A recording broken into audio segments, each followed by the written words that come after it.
What's elevator pitch for staking 100 years with Party? Go. Yeah. So you can, when you hold Party, there's two yield sources. You can either earn yield in Hex by simply holding it, no staking, no nothing. The contract does like a biweekly snapshot, and all the Hex that was earned by the Party contract during that period of time, you can claim if you just simply held Hex or held Party.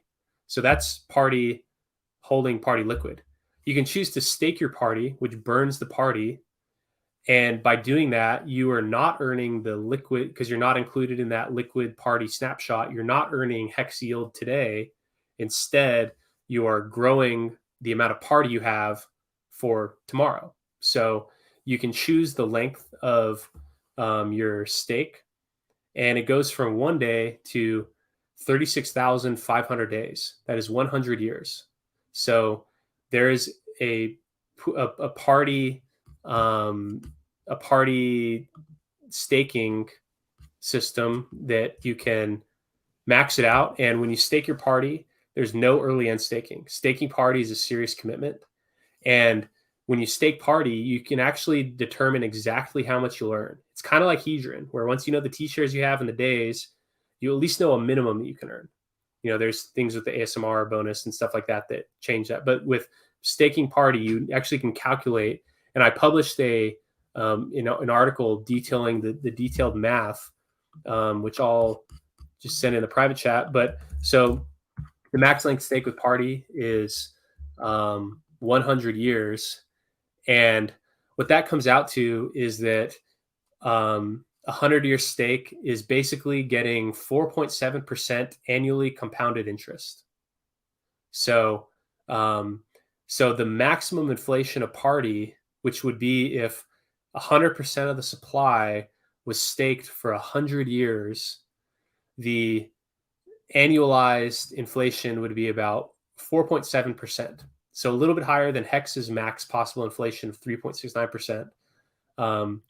So that would be the max, but it's unlikely that 100% of the Party is staked. And if 100% of the Party is staked, like what's the price of the Party? The dust that doesn't get staked. So there's some kind of normalization in there. Interesting. So the minimum inflation of Party, which would be if nobody stakes, would be 0%, because new Party inflation only comes when Party is staked. So that's, so 0% is the minimum possible. I guess the minimum possible inflation is negative because when Party's burnt as part of the auctions, it's burning Party. So, so if no one's staking, no supply growth.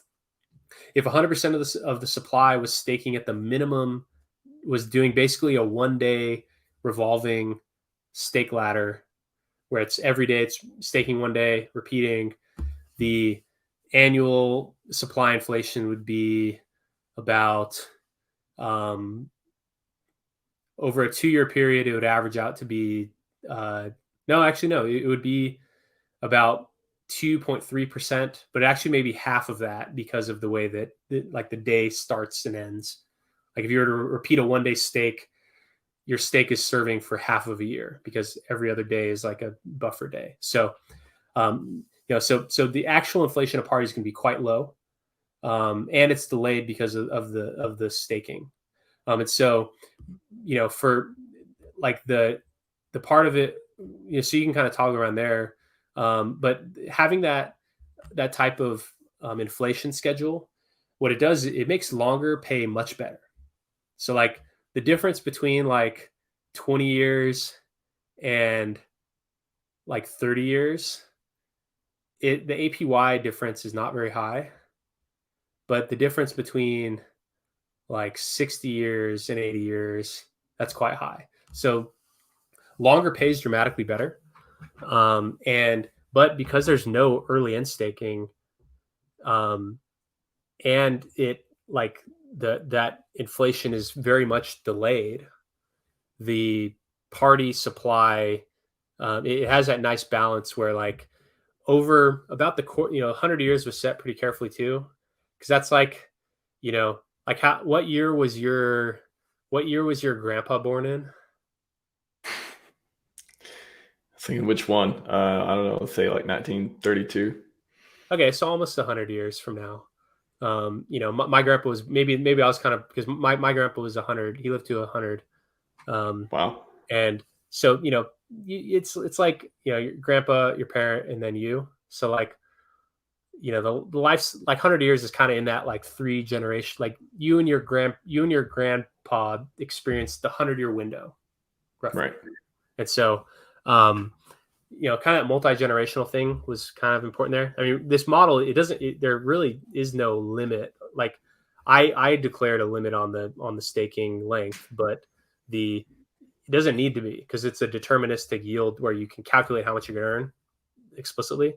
But it's cut off there, and it's meant to be kind of like a way to, like, where each like multi-generational phase, there can be a new cohort of big players where, like, you know, people that are high earners today in party by just holding liquid party. So people are earning a lot of the hex from the pooling platform. They are earning a lot today, but maybe next lifetime, next generation, newer entrants can come in and they're now earning at a higher rate. So that's kind of what it's meant to kind of recycle over a long period of time who the top earners are. So that's really the purpose of the 100-year max length stake. Wow. So the party don't stop until your stake ends. Yeah, literally. Yeah.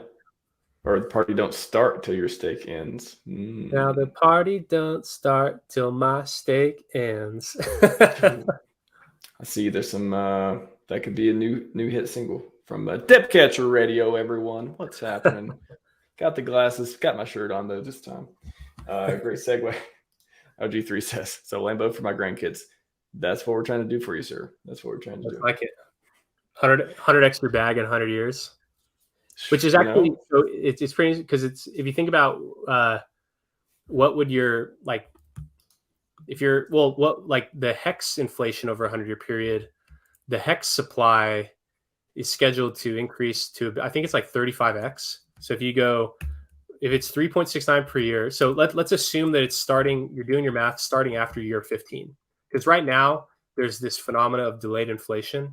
That delayed inflation kind of goes away after 15 years when you have last cycle's max length stake Genesis T shares, who are like the top earners, when all the penalties for a full 15-year cycle are kind of flushed through, the actual hex inflation will approach that 3.69% target. Right now, it's the effective inflation is much lower because there's just like delayed inflation from penalties and Genesis earnings. So after about 15 years, the inflation of hex will be about 3.69%. It'll be closer to it than it is today.